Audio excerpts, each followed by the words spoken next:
Olá, tudo bem? Eu sou Maria Rita Werneck e estamos começando mais um ADMcast, podcast que te mostra que a administração está em tudo. Bom, gente, seja muito bem-vindo, seja muito bem-vinda ao nosso canal. Se você ainda não é inscrito ou inscrita, aproveita, se inscreva agora, já deixe seu like, seus comentários. Não esqueça também de ativar as notificações e de nos seguir no Spotify. Se você está me ouvindo aí no Spotify e ainda não nos segue, aproveita, segue agora o perfil do CRA São Paulo.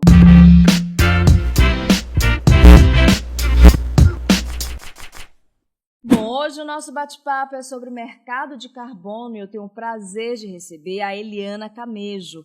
Ela que é especialista nesse assunto e também é vice-presidente do Conselho de Administração da Cooperativa Sustentale, uma cooperativa, gente, formada por especialistas em sustentabilidade e governança.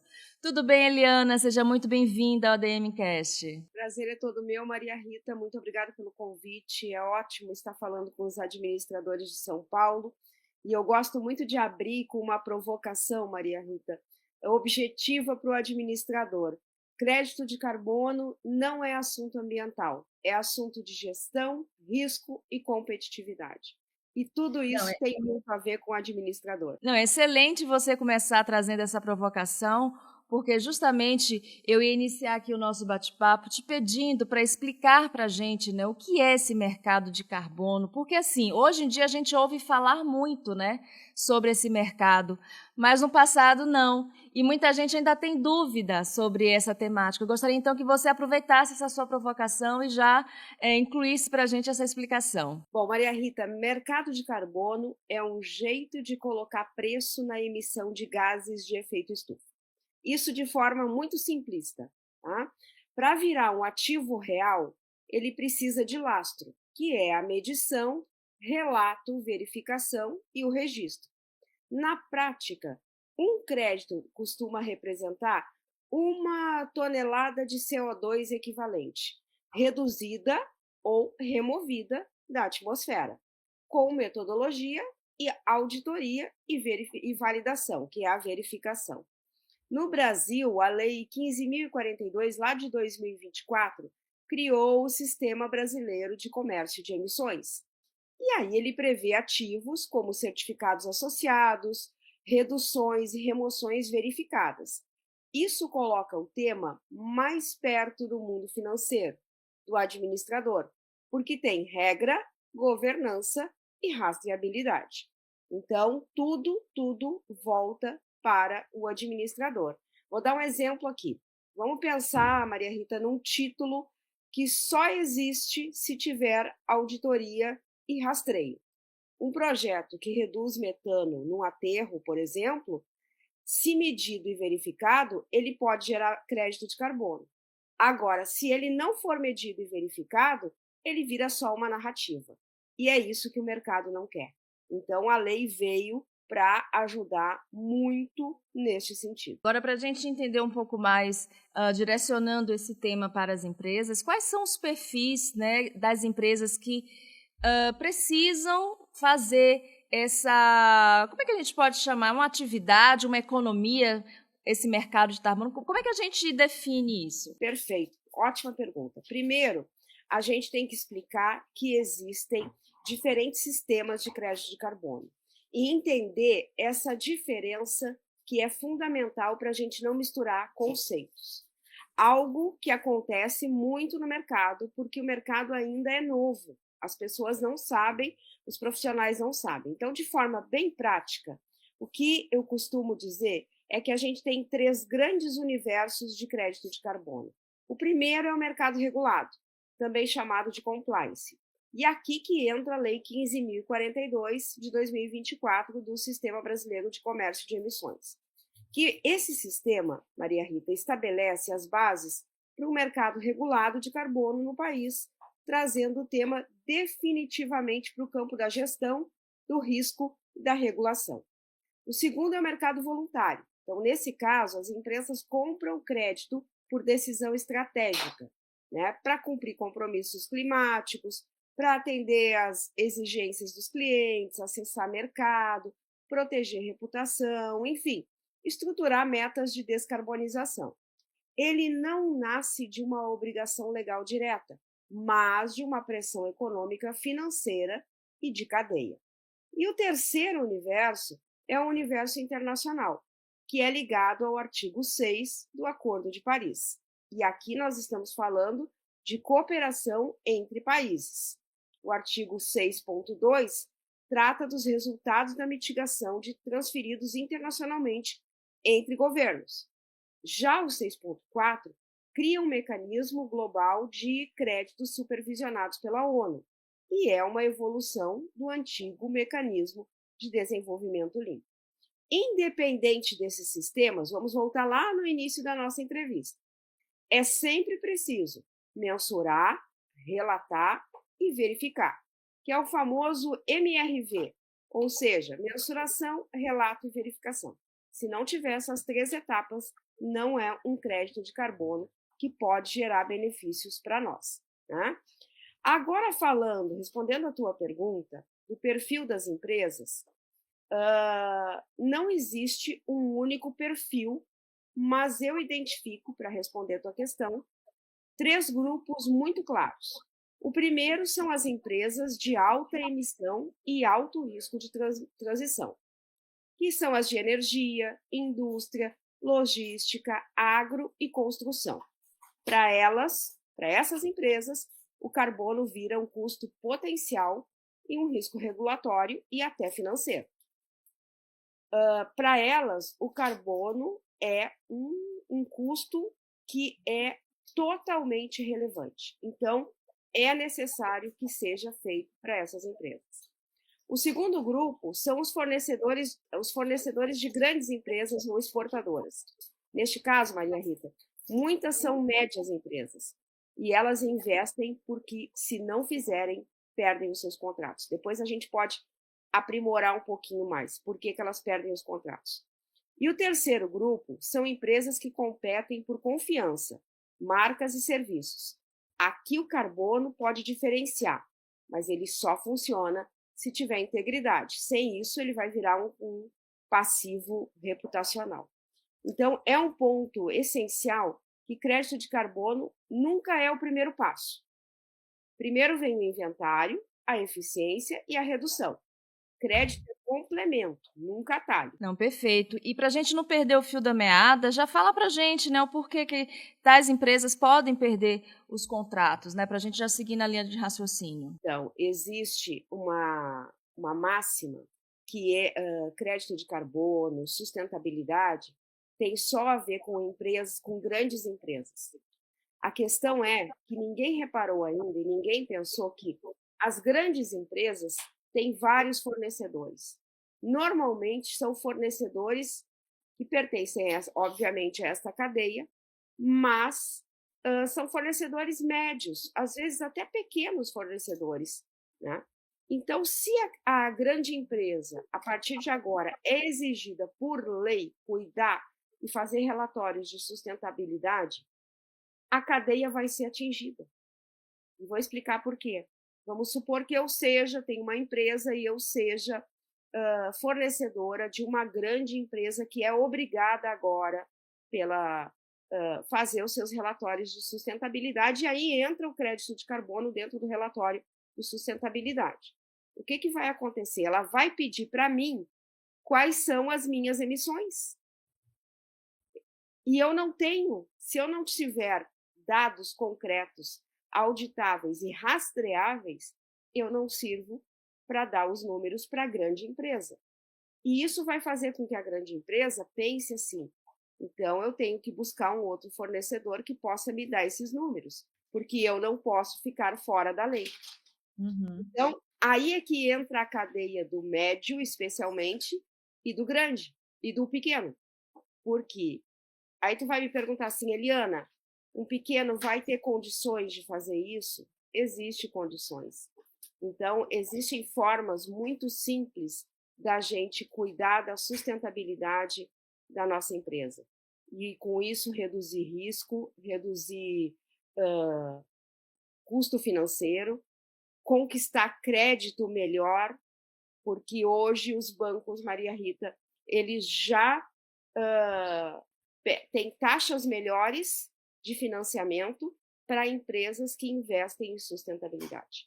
Então, eu não sei se eu expliquei direitinho, mas é essa cadeia de valor que vai fazer com que as empresas tenham que ficar atentas, né, para manter os seus contratos. Não, explicou sim, perfeitamente. A gente está já conseguindo compreender bastante. Muita gente que está nos assistindo, Eliana, imagino que esteja até tendo o primeiro contato com esse assunto e você está conseguindo passar para a gente de uma forma muito legal, muito didática. E aproveitando que a gente está falando, né, sobre as motivações, sobre as necessidades das empresas, né, se tornarem sustentáveis em relação a essa questão do carbono, qual é o órgão ou quem é que faz essa auditoria para dizer se uma empresa ela é ou não sustentável, se ela precisa ou não ser sustentável? Como é que ela faz para saber se ela precisa entrar, de fato, né, nessa questão da sustentabilidade relacionada ao carbono? Perfeito, ótima pergunta. Bom, o ano passado, dia 12 de dezembro, 31 de dezembro, terminou o prazo para que as empresas aderissem voluntariamente às novas normas de relato de sustentabilidade, que é o IFRS S1 e o IFRS S2. Isso vale uma outra conversa, eu vou falar rapidamente sobre isso, porque agora é lei. Então, as empresas reguladas pela CVM e listadas na Bolsa de Valores, na B3, elas têm que apresentar, tinham que apresentar voluntariamente até 31 de dezembro, mas, pasme, não apresentaram voluntariamente, apenas 4 a 7 empresas, pelo que eu me lembro agora, Maria Rita, apresentaram. Nós temos 700 empresas listadas na Bolsa e reguladas pela CVM no Brasil. Então, a partir de agora, é obrigatório que elas façam os seus relatórios de sustentabilidade, e aí entra crédito de carbono dentro do relatório de sustentabilidade. Então, o que vai acontecer? Obrigatoriamente, começa esse processo de fazer esse relato de sustentabilidade, ele não é simples. Ele pode levar de 10 a 13 meses para uma consultoria fazer esse processo dentro de uma empresa. Então, a corrida já começou. Porque em 1º de janeiro de 2027, aí não é mais nada voluntário. Aí as empresas já têm que apresentar para a CVM, já têm que apresentar para a B3 os seus relatórios de sustentabilidade, sempre com as 3 itens que eu falei: medir, controlar e reduzir risco. E verificar, tudo tem que ser auditável. E aí nós temos que ter uma auditoria independente, né, que possa validar esse relatório. Então, consultores montam o relatório e a auditoria verifica esse relatório, faz a verificação, dá o seu parecer e, a partir daí, está apto para mostrar para a Bolsa de Valores e para a CVM. Mas existe uma curiosidade muito comum e muito importante, porque ajuda a tirar a sustentabilidade do campo da opinião e está levando para o campo da gestão, né? A cadeia produtiva, ela é considerada sustentável não porque ela se declara assim, mas porque ela consegue medir, controlar e reduzir risco ao longo do tempo. Então, na prática, o grande indicativo são as métricas. E a métrica mais básica hoje é o inventário de emissões de gases de efeito estufa. E aí entra no crédito de carbono. Esse inventário, ele mostra quanto a empresa emite diretamente, por exemplo, com uma frota, caldeira ou processos produtivos, que é o chamado escopo 1. Então, vamos gravar. Escopo 1 mostra quanto nós emitimos. Mostrar quanto ela emite com energia comprada, com energia elétrica comprada, aí a gente chama de escopo 2.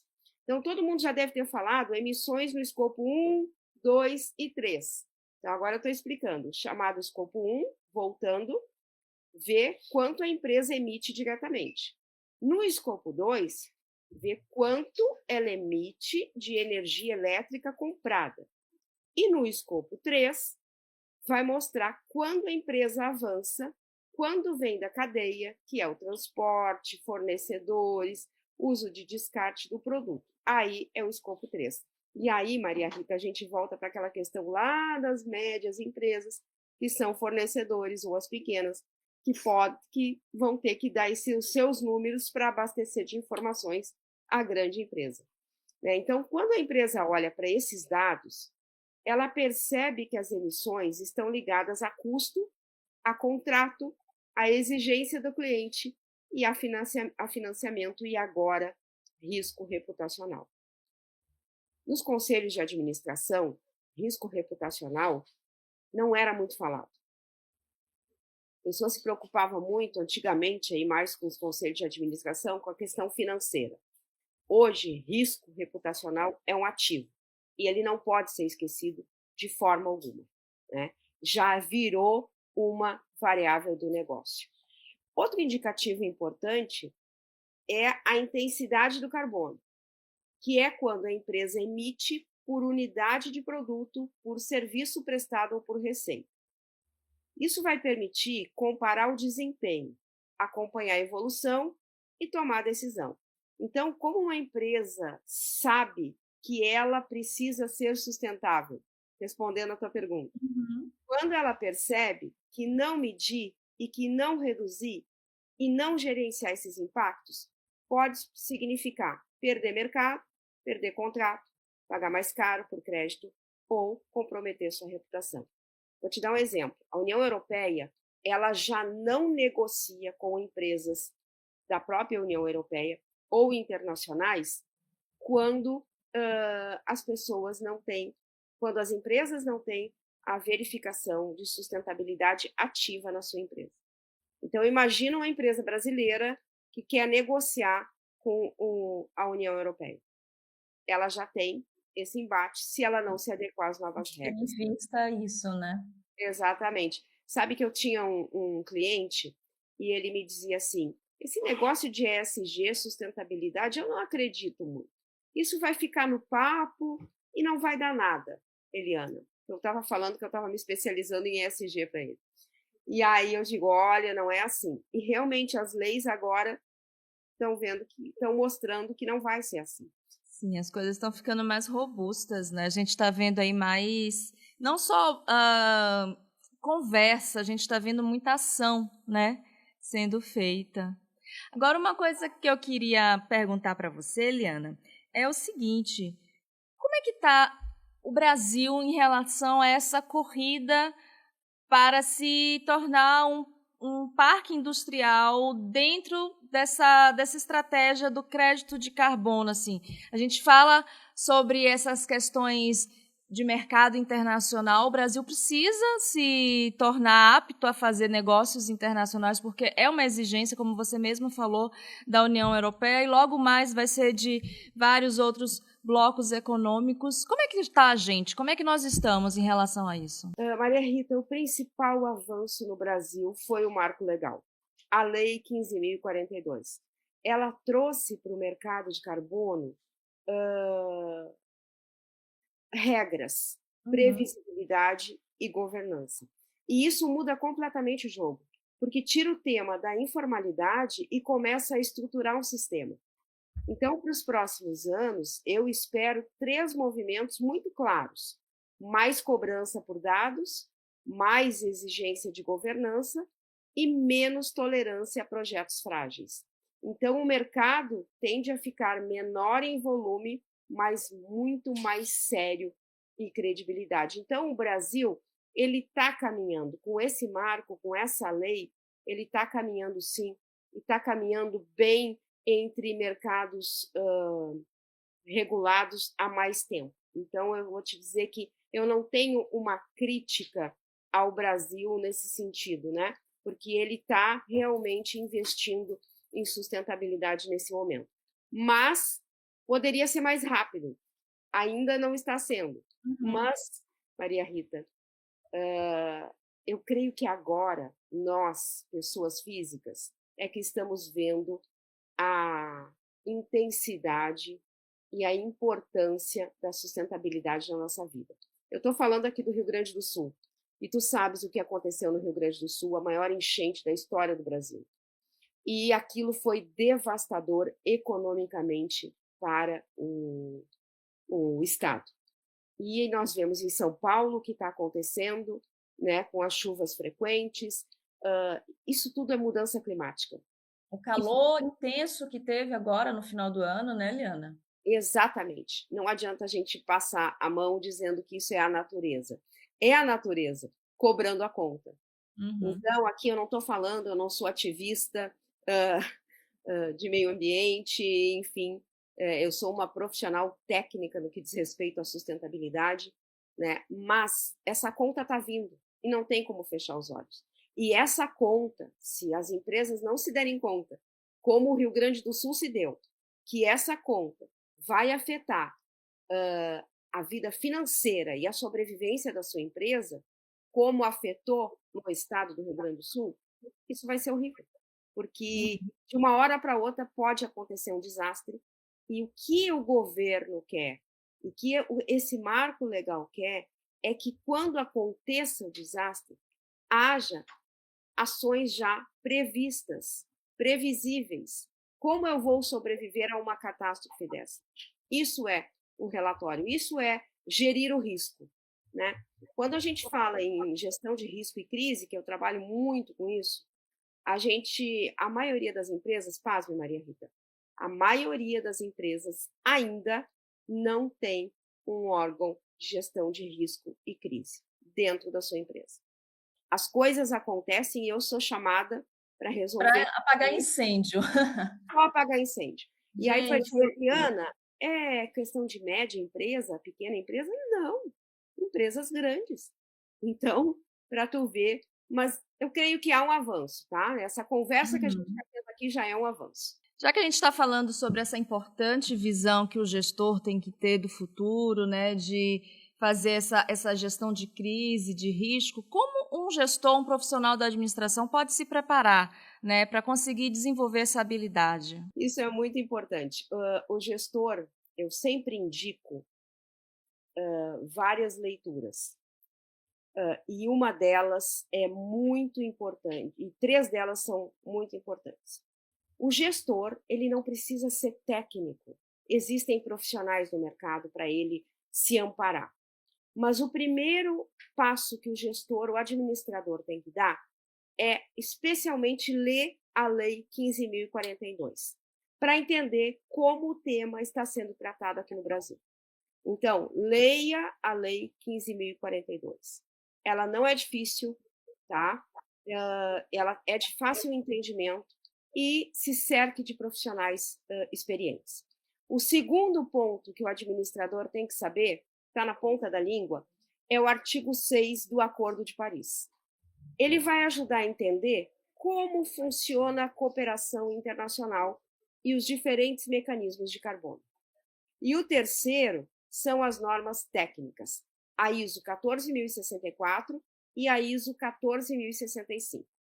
Porque, Maria Rita, elas vão mostrar aí como agir, como a gente tem que medir, como a gente tem que reportar, como a gente tem que verificar emissões de forma séria. Então, essas leituras, 3 leituras, Marco Legal Brasileiro, artigo 6 do Acordo de Paris e a ISO 14064 e 14065. O administrador vai estar preparado com essas 3 leituras. Não precisa mais que isso. Então, ele vai ter todos os passos para estar bem preparado, para entender, para fazer relatos para o seu conselho de administração e também para poder contratar certo. Porque agora vai um alerta. O que está acontecendo? Muita gente, tu deve ter visto pela internet que muitos profissionais dão aula de crédito de carbono, tá, pelo Instagram está disseminado isso. Muitos profissionais que não têm a especialização, que não são sérios, oferecem crédito de carbono como uma forma fácil de ganhar dinheiro e não é assim, não é nada fácil, né? Então, o administrador vai estar preparado para enfrentar esse tipo de profissional que não é sério no mercado, se ele tiver essas 3 leituras aí na mente. Eliana, aqui a gente tem no nosso ADM Cash a dica de leitura. A gente pode considerar essas 3 leituras como as suas dicas para o nosso programa de hoje? Sem dúvida nenhuma. Maravilha. Não, a gente então segue com essas dicas de leitura da Eliana. A gente acredita que realmente é fundamental que vocês, administradores, até estudantes também de administração, né, que estão se formando, estão chegando no mercado, tenham conhecimento sobre isso, porque eu imagino que seja um excelente campo de atuação, né? Está precisando de profissionais de gestão nessa área, né, Eliana? Eu ia te falar isso agora. Vamos tocar o ponto aí dos estudantes de administração. Estamos precisando de profissionais competentes nessa área. É uma área nova, é um novo mercado, a especialização em ESG é ótima, cursos de mercado de crédito de carbono em órgãos bons é excelente. Então, o administrador ele vai ter esse diferencial, Maria Rita, no mercado quando ele chegar com o seu currículo numa empresa, por exemplo, esse profissional aí que está se formando. E até o que não está formado também, o que já está formado, aliás. Porque esse diferencial, os conselhos de administração estão de olho, né? Os conselhos de administração estão de olho em 2 profissionais que tenham especializações tanto em sustentabilidade quanto em gestão de reputação corporativa e executiva. Mudou o jogo dos conselhos de administração, está mudando. E, além disso, a inteligência artificial. Os conselhos estão olhando muito para esse lado, não só para o aspecto financeiro. Porque esse lado vai cair também no aspecto financeiro, sem dúvida nenhuma. Não, eu ia até te perguntar, a minha próxima pergunta, né? A gente está já caminhando aqui para o finalzinho do nosso bate-papo, é onde a governança corporativa se encontra, né, com a descarbonização. E isso tem muito a ver com essa questão de conselho de administração, conselho de ética, conselho financeiro. Explica para a gente um pouquinho sobre o papel da governança nesse processo. Nossa, e aí tu entrou no meu chão. E é maravilhoso, né? Eu sou especialista em governança corporativa e realmente ela é tudo que uma empresa precisa ter para que ela possa se desenvolver, né? Então, a governança e a descarbonização se encontram no momento em que o tema deixa de ser operacional e passa a fazer parte da empresa. É aí que entra a governança. Então, governança e descarbonização precisam fazer parte da estratégia da empresa. Um projeto de carbono, Maria Rita, só vai ser bem sucedido quando ele está conectado à governança. Isso significa que ele precisa ser objetivo, claro, critério técnico, ser o responsável definido, ter controle e prestação de contas. Na prática, Maria Rita, governança é o que impede que o projeto vire algo isolado ou oportunista. Ele vai garantir que o carbono esteja alinhado com o negócio, com a gestão de risco e com a comunicação institucional. Então, quando existe governança, o projeto de carbono não é só um discurso bonito, como a gente vê por aí. Ele vira uma decisão consciente, integrada e totalmente defensável. Excelente. Quando você falou em relatório simplista, me lembrou também de relatório maquiado, me lembrou de greenwash e me lembrou da necessidade que as empresas têm também de comunicar as ações que elas fazem. E aí vem a minha pergunta, qual a linha tênue entre, né, uma comunicação efetiva, realista e o tal do greenwash? A linha tênue é a comprovação. Se eu não tiver um dado que não possa ser comprovado, ele vira greenwashing. E aí, os jornalistas de redação, eu sou estrategista de comunicação, minha primeira formação é jornalista, né? Então, quando o jornalista de redação ele já está preparado, Maria Rita, para identificar quando é greenwashing ou não. Tudo que não puder ser rastreado, tudo que não puder ser verificado, tudo que não tiver auditoria e possa ser comprovado, vira greenwashing. E isso é um risco reputacional enorme. Tem uma empresa que fez uma ação super bonita, reduziu tantos por cento de emissão de gás de efeito estufa. Vamos comunicar à imprensa, porque hoje isso dá Ibope, isso é bom para a empresa.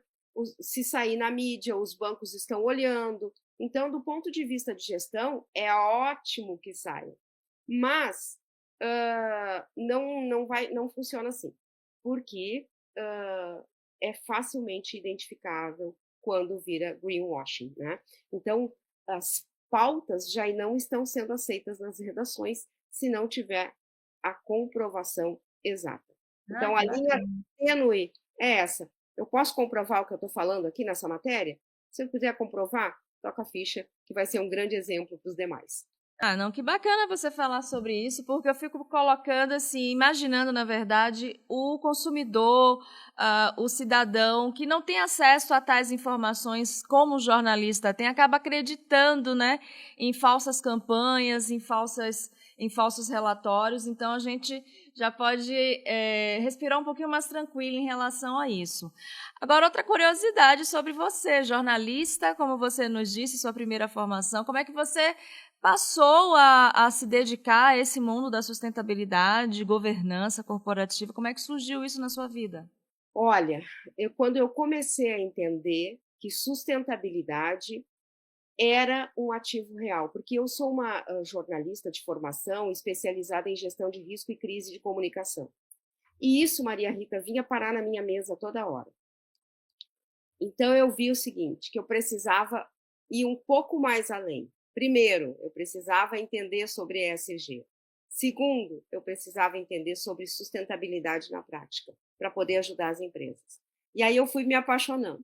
Terceiro, me apaixonei pelo G, que é a governança corporativa. Então eu fui buscar o melhor órgão, um dos melhores órgãos, para mim é o melhor, que é o IBGC, o Instituto Brasileiro de Governança Corporativa, que fiz a minha formação de conselheira de administração lá. E creio que estou preparada para ajudar as empresas neste sentido, tanto na sustentabilidade quanto o risco reputacional, né? Risco real, climático, e isso é uma tendência. Eu fui me apaixonando, fui indo, e a gente não para nunca mais. Né? Quando tu entra no IBGC, tu não sai nunca mais. Eu estou lá até hoje, faço a trilha do Lifelong Learning, então a gente é um amor, assim, né? Que a gente tem. E uma forma de ajudar as empresas também. Com certeza. Bom, a gente recentemente teve a COP30 aqui no Brasil. Gostaria de saber qual foi o legado que a COP30 deixou em relação à descarbonização, ao crédito de carbono, até saber também se você participou, se você esteve por lá, se você se tornou uma testemunha ocular desse evento que movimentou o Brasil, né? E o mundo como um todo, né? Claro. Não, eu não participei das discussões da COP30 presencialmente, mas online sim. E a COP30, ela teve deu um passo muito importante, apesar da maioria dos leigos dizerem que não, ela deu um passo muito importante, sim. A COP30, ela fez com que essas leis fossem reafirmadas, que o mercado de carbono fosse mais regulado e ficou mais exigente depois da COP30. Então, ali, a importância da COP30 foi mostrar que projetos frágeis, créditos mal estruturados e narrativas infladas, elas perderam espaço. E ganhou força a integridade, a transparência, a rastreabilidade e a governança. E aí isso muda completamente o jogo, né? Porque agora não basta mais participar do mercado de carbono. É preciso participar do jeito certo. Então, a COP30, do meu ponto de vista, sim, ela foi muito importante. Ocorreram discussões maravilhosas dentro da COP30. Eu vi que a imprensa ficou muito focada em mostrar os preços, que estava tudo muito caro, mas as discussões mesmo tiveram espaço, mas muito pouco. Então, realmente, foi um divisor de águas, porque o mercado ficou mais exigente a partir da COP30. Bom, muito bom saber que você também vê com bons olhos, né, a realização desse evento, que teve um resultado positivo. A gente recentemente, Eliana, recebeu aqui a Alice Amorim, que é diretora de programas da presidência da COP30. Ela fez um programa com a gente falando sobre o impacto da COP30 na gestão. Inclusive, você pode assistir esse programa depois aqui do nosso bate-papo com a Eliana. Então, fico muito contente de saber que a gente teve esse resultado. E, para encerrarmos aqui o nosso bate-papo, contando com tudo que nós conversamos, com esse legado deixado pela COP30, o que é que você acha que a gente pode esperar para os próximos anos em relação à descarbonização, ao mercado de carbono, principalmente aqui no Brasil? Olha, Maria Rita, excelente tua pergunta. Eu sou muito otimista em relação a isso. Eu vejo 2026 como um ano de virada de chave muito clara para a sustentabilidade empresarial. Vai ser menos discurso e muito mais cobrança. E essa cobrança, ela não vem só da opinião pública ou do marketing, ela vem principalmente do mundo financeiro, que abriu os olhos para a sustentabilidade. E aqui entram as normas IFRS S1 e S2, que eu diria que são o grande divisor de águas. A partir desses padrões, dessas normas internacionais, sustentabilidade deixa de ser definitivamente um tema paralelo e passa a ser tratada como informação financeira relacionada a risco, estratégia e desempenho. Então, o S1 vai exigir que as empresas expliquem como riscos e oportunidades de sustentabilidade vão impactar o negócio, e o S2 faz o mesmo, especificamente para riscos e oportunidades climáticas. Então, agora não é só mais dizer que eu me preocupo com o meio ambiente, eu tenho que mostrar o que eu faço para o meio ambiente. Então, eu vejo um 2026, eu vejo um 2027, aí, de agora em diante, esse ano vai marcar e vai ser um divisor de águas. Ele vai ser muito importante, porque quando o mercado financeiro, Maria Rita, presta atenção no que a sustentabilidade e que o clima tem a ver com a gestão financeira do seu negócio, muda de figura. Deixou de ser discurso. Com certeza. Então, com essas palavras da Eliana, a gente, infelizmente, encerra esse bate-papo. É um assunto que realmente a gente ficaria aqui bastante tempo conversando. Não faltarão oportunidades para a Eliana voltar aqui ao nosso canal, ao nosso podcast. Quero te agradecer muitíssimo, Eliana, você falar com a gente aí do Rio Grande do Sul. Quem quiser continuar te acompanhando, né, depois do nosso programa, onde é que te encontra? LinkedIn é uma ferramenta que eu uso muito. Eu tenho uma newsletter semanal lá que fala sobre reputação, sustentabilidade. É só procurar no LinkedIn Eliana Camejo, que vai me encontrar. Muito obrigada, um super abraço. Tu é uma condutora que deixa a gente muito à vontade para a gente falar. Então, parabéns, viu? E a partir de agora eu já vou apertar o sininho lá no... Adorei a conversa contigo. Por favor. Vai ser um prazer ter você com a gente. Você faz igual a Eliana também, aperta o sininho, se inscreva no nosso canal, nos siga no Spotify. Muito obrigada mais uma vez, Eliana, e muito obrigada a você também, que continua aqui com a gente no ADMcast. Um prazer sempre receber você no canal a serviço da administração e também no Spotify. Eu sou Maria Rita Werneck e reforço o meu convite. Se inscreva no canal, ative o sininho, deixe seu like, seus comentários. Você pode sugerir novos convidados, sugerir assuntos, né, aqui para a gente trazer, para bater um papo legal, interessante, gostoso aqui com as personalidades que a gente convida, tá bom? Até o próximo ADMcast. Tchau, tchau.